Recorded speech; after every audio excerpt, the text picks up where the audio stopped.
Selamat pagi sahabat Alkitab yang terkasih. Marilah kita mengawali hari ini dengan melakukan perenungan akan firman Tuhan. Bacaan Alkitab kita pada hari ini berasal dari kitab Keluaran pasalnya ke-35 ayat 20 sampai 29. Lalu pergilah segenap jemaah Israel dari depan Musa. Sesudah itu datanglah setiap orang yang tergerak hatinya, setiap orang yang terdorong jiwanya, membawa persembahan khusus kepada Tuhan untuk pekerjaan melengkapi kemah pertemuan dan untuk segala ibadah di dalamnya, dan untuk pakaian kudus itu. Maka datanglah mereka, baik laki-laki maupun perempuan, setiap orang yang terdorong hatinya, dengan membawa anting-anting hidung, anting-anting telinga, cincin materai dan kerongsang, segala macam barang emas. Demikian juga setiap orang yang mempersembahkan persembahan unjukan dari emas bagi Tuhan. Juga setiap orang yang mempunyai kain ungu tua, kain ungu muda, kain kirmisi, lenan halus, bulu kambing, kulit domba jantan yang diwarnai merah, dan kulit lumba-lumba, datang membawanya. Setiap orang yang hendak mempersembahkan persembahan khusus dari perak atau tembaga, membawa persembahan khusus yang kepada Tuhan itu. Dan setiap orang yang mempunyai kayu penaga, membawanya juga untuk segala pekerjaan mendirikan itu. Setiap perempuan yang ahli memintal dengan tangannya sendiri dan membawa yang dipintalnya itu, yakni kain ungu tua, kain ungu muda, kain kirmisi, dan lenan halus. Semua perempuan yang tergerak hatinya oleh karena ia berkeahlian memintal bulu kambing.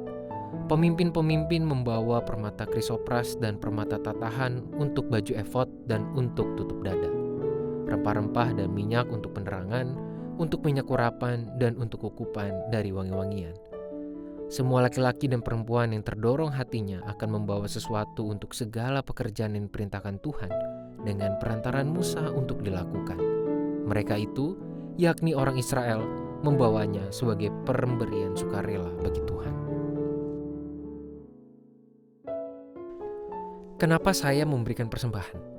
Adalah sebuah pertanyaan yang akan menjadi upaya permenungan kita atas firman yang direfleksikan pada hari ini. Pertanyaan ini adalah penting mengingat memberikan persembahan adalah sebuah praktek umum yang kita lakukan. Namun apakah setiap kita memiliki pemaknaan yang jelas mengenai praktek ini? Atau jangan-jangan kita justru melakukannya sebatas kebiasaan yang justru mulai kehilangan nilai? Teks firman Tuhan pada hari ini menampilkan mengenai inisiatif dari sebagian besar bangsa Israel yang tergerak hatinya untuk menunjang penuh keberhasilan pembangunan seluruh sarana peribadahan. Kita perlu menyadari terlebih dahulu bahwa pada narasi ini, bangsa Israel sedang memulai segala bentuk peradaban peribadahan mereka dari awal. Mereka tidak sedang berenovasi atau memperbarui apa yang telah ada sebelumnya, melainkan membuat semuanya serba baru. Hal ini mereka lakukan berdasarkan panduan yang secara langsung diberikan oleh Tuhan melalui Musa. Hal yang menarik adalah mereka melakukan seluruh hal tersebut dengan hati yang tergerak sepenuhnya dalam ketulusan.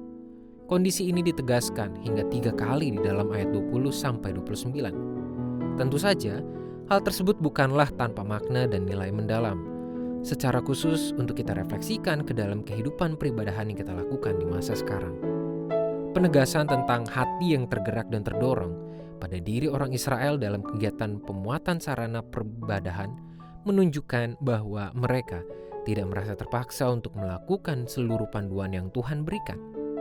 Artinya, sejak awal mereka tidak merasa terpaksa atau tertekan untuk membuat sarana peribadahan dan menjalankan perintah peribadahan dari Tuhan.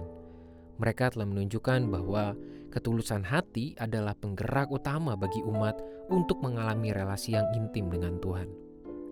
Teks firman yang kita baca pada hari ini semestinya sudah cukup untuk mendorong masing-masing kita mengevaluasi dan merenungkan nilai ketulusan dalam setiap bentuk peribadahan yang kita lakukan. Apakah kita melakukan semuanya dengan kesadaran penuh dan hati yang bergerak dengan ketulusan? Atau jangan-jangan kita hanya menjalankannya sebatas formalitas yang minim makna? Marilah kita berdoa. Tuhan, pimpinlah kami dan bentuklah hati kami untuk melakukan segala sesuatunya di dalam kehidupan kami. Secara khusus terkait segala ritus peribadahan, kami lakukan itu di dalam ketulusan. Biarlah semuanya benar-benar dapat kami maknai dan dapat kami nikmati sebagai perayaan relasi antara kami dengan Tuhan. Hanya di dalam nama Tuhan kami Yesus Kristus kami berdoa dan memohon. Amin.